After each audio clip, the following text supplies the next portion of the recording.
It is exactly 8:35 a.m. on a very, very cold Tuesday morning here in my part of the world. Wherever you are, I do hope you're keeping warm. Now, I know that some Orlando Pirates football club fans are sympathetic to Palestinians' plight in their decades-long battle with Israel. They have threatened to stop supporting the Sea Robbers if they go ahead with their scheduled friendly match with the Israeli club Maccabi Tel Aviv, with the ANC also saying a cultural boycott may be necessary. So that does sound pretty serious. Let's talk with Hassen Lorgat. He is a member of the PSA, and I don't see the link here on my side, on my computer. What I am seeing is a is the flyer of the book event Hostile Homelands, and we have tested with Hassen Lorgat a minute ago, so I don't know what's gone wrong there. Yeah, Let's go for Julia, a quick. I can hear you. Okay, but I don't see you, and And I we've see got you. the wrong picture on my screen. So let's fix that up, Hassan, very quickly. Oh, there you go. I see you Yeah. too now. Good. I think my controller is a bit under pressure this morning because he's running solo. So we'll forgive him for that. Salam Alikum. Welcome. Walaikum salam, and thank you for having me. Lovely to have you on the show. How do you respond to my opening statement? Well, Orlando Pirates have had a history, or at least they try to explain it in why they think of going ahead, that the history of struggle of the club that it played in the liberation of South Africans, its support for Palestinians is number two, and then they talk some inexplicable way about the rule of law. But as you point out, Julie, that the ANC has joined us against this attempt by the Israeli state at sports washing, basically trying to use sport as a way to hide the dehumanization, the daily attacks we just recently experienced in Jenin, where 12 people were killed, homes were uprooted. So clearly, but let me go through the arguments very, very clearly with you. Pirate says to us, as a club rooted in conflict-ridden South Africa, it has been an active participant in dismantling apartheid. Then they say, and this is quite interesting, Orlando Pirates is naturally conscious of the plight of Palestinian people. So what they basically saying is that they don't have to be told. They are there. They are the front line. The things I'm talking to you now about, they know it, right? Because they are naturally conscious. It's as if it's a process of osmosis that they have felt this. But to be fair to the club, some of the ANC leaders like Curtis Nkondo and others were serious members, and they were members of the UDF, and they were active in the club as well. And we were Bluebells United supporters in the Secos League, and we know that Pirates itself tried to use the name the People's Club, which they had a legitimate claim to use. But when you look at the history of the club, some of the recent writings around football talks about them playing next to the Zimbabwe border with 100,000 spectators and the money there going to the liberation struggle. Basically, supporters of the ANC. This is during the 80s. The question is that the political party, the ANC, the movement, has basically asked them not to go ahead, as you know, and they're continuing. And then let me go to the second point then, or that if they talk about this naturally conscious and connection, symbiotic, if you like, they would know that in Gaza now there's a football team comprising largely of people on crutches and that, right? The disabled footballers, the amputees football team, right? A big documentary was made of them by Al Jazeera and amongst other people. And these young people, footballers, have basically been shot, rubble has fallen onto them, and a large number of them have been injured because of the war on them, the war on Gaza by the Israeli state and the army. So, this in itself is an indictment, on what's happening. And, as I pointed out earlier, they should know what happened in Jenin last week. It is worse than apartheid. Many people, there's a world consensus out there that Israel is an apartheid state.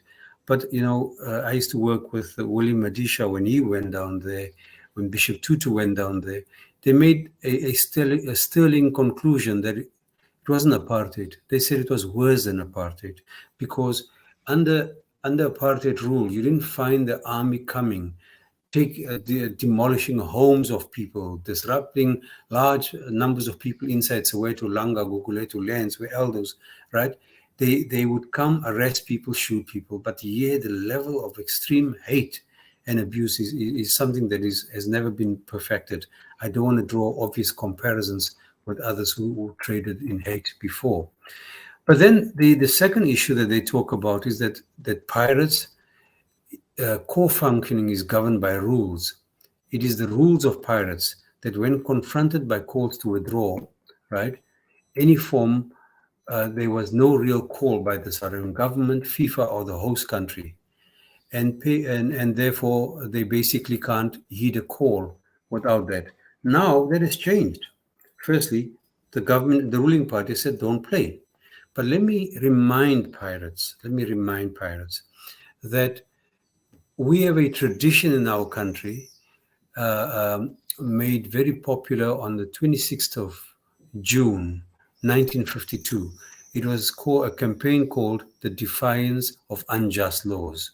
So if a law is unjust, we don't need our government to tell us this is wrong.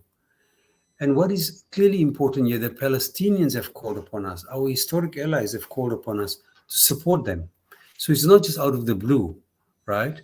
When Tutu and others took the temperature of our resistance, listened to the people and said, are you prepared to take the impact of the sanctions and boycott? People say, yes, let us go for this last phase of our struggle. But here the Palestinians said, listen, we don't want you as a symbol of our resistance, right, to play with apartheid, because there's nothing friendly about apartheid. So, I think that they are wrong. But almost 38 years ago, there was a rebel football team that came to the country. When you try to do a search on it, you struggle, right? Because they came here to try and break the isolation. But teams in Soweto and others didn't give it support. And this rebel football tour basically collapsed without a lack of support from inside. It's that legacy, that history that we want pirates to remember, not the selective history, the one that is guided by money. You've just preempted my next question. I'm thinking the bottom line is money. They're probably going to get a huge sum of money for playing this particular game. That's the one thing. We also see that Hassan Abader, who he goes on record to say that he's a longtime fan of the Soweto club, and he wrote in his Cape Town ETC column, a slice of Hassan is what it's called, that he would end his over 20 years support of the Buccaneers if they persisted and went ahead to play against Maccabi. Now, he's just one of the hundreds of thousands of people who've added their voice against this game going ahead. And I understand it's going to be going ahead in Spain if it eventually does go ahead. So it's the issue around money. It's the issue around the government asking them not to go ahead and play. And people like yourself, top profile people like yourself, like Hassan about and a whole host of other people, not forgetting Salam Media. We're in the pot as well. We are saying don't play because we are all about humanitarian journalism. What do you suppose will happen if they still go ahead and play? What's going to happen to their support base, and what sort of reaction are they going to get from people like us? Yeah, Julie, there are two responses. I think we need to ask ourselves the question, why are they doing this, right? The Israeli propaganda machinery, the Israeli state, the Israeli people who support Zionism are isolated in the world. So their aim is to disrupt the things that we love. So they go anywhere. And we must be careful. The one response is to put pressure on the club to affect it so that it changes. That's clear. But the other one is that we must educate these guys as if they They need an education, but we need to tell them this.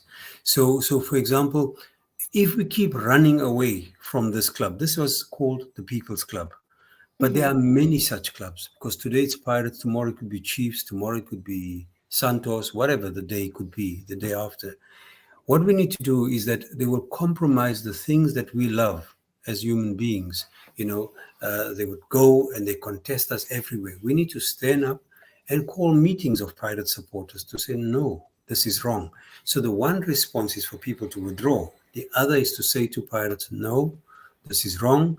You shouldn't be doing that. You are undermining our history, not in our name, is also part of the response. But we need to tell them stories like the story of Dragma. He was a promising player, right, in the West Bank club.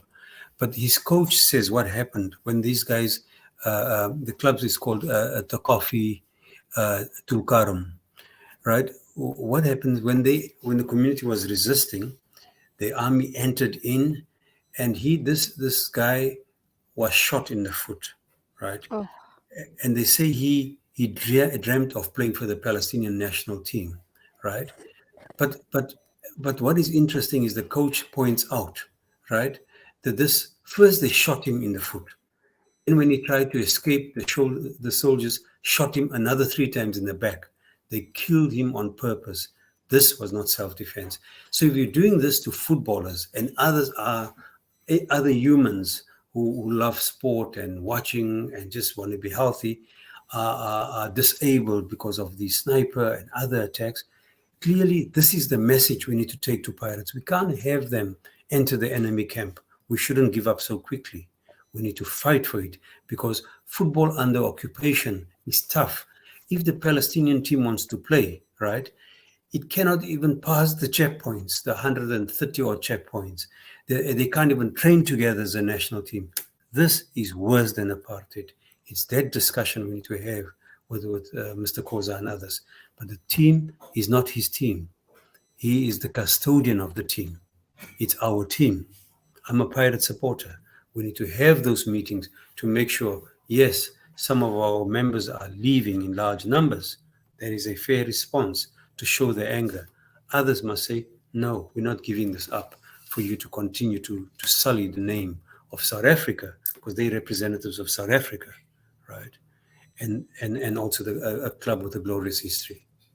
Finally, Hassen, you've made some very, very valid points. Who is going to take this message, this very strong message, to the team and educate them? Because rightly so, they need to understand the context of why there's such a pushback for them to play this Israeli football team.